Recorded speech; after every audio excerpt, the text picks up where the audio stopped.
Thank you, sir. May I now call upon the Honorable Mark Esper, Secretary of Defense, for his remarks. Minister Singh, Minister Jaishankar, Secretary Pompeo, it is great to be here in New Delhi and for the four of us to meet and to discuss the important issues of the day and indeed the important issues of the future.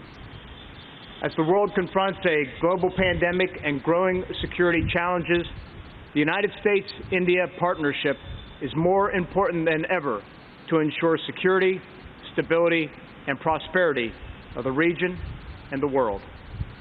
15 years after the conclusion of the first U.S.-India defense framework, the defense ties between our two nations remain a key pillar of our overall bilateral relationship.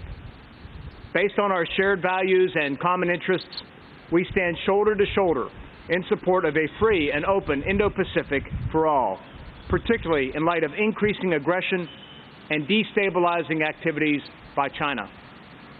I am pleased to report that today we made substantial progress in further strengthening our relationship, building upon last year's successful 2+2 ministerial in Washington and the many discussions Defense Minister Singh and I have had these past several months. During our meetings these last 2 days, we reaffirmed the United States' commitment to a comprehensive and forward-looking defense partnership with India and discussed opportunities to expand our regional security cooperation, military-to-military interactions, and defense trade relationship. This includes increasing bilateral defense cooperation in the Indian Ocean region, Southeast Asia, and the broader Indo-Pacific. Recently, this cooperation was demonstrated by the combined exercise between the Indian Navy and the USS Nimitz Carrier Strike Group in July. In addition, we have exchanged military liaisons with India to strengthen coordination between our military staffs, and we are working to establish new cyber and space dialogues to increase cooperation in domains where both our countries face emerging threats. We also discussed engagement with like-minded partners such as Japan and Australia to advance maritime security, humanitarian aid, disaster relief, and other common interests across the region. India's recent decision to include Australia in the upcoming Malabar naval exercise alongside American, Indian, and Japanese forces reflects an acknowledgement of the importance of working multilaterally together to address global challenges. Defense information sharing, both at the service and joint service level, is another area in which we are making significant progress.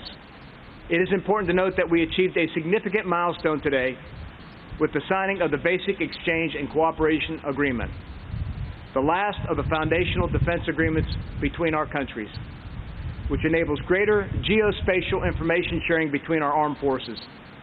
We also reached agreement to expand secure communications capabilities between our militaries and among defense leadership.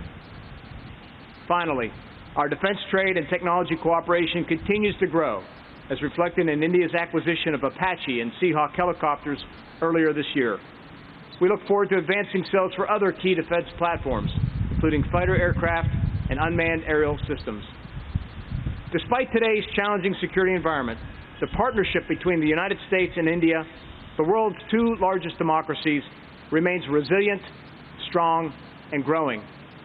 I want to thank my Indian counterparts for their hospitality and leadership as we continue to work to deepen our cooperation, advance our shared interests and values, and defend international rules and norms. Thank you. Thank you, sir.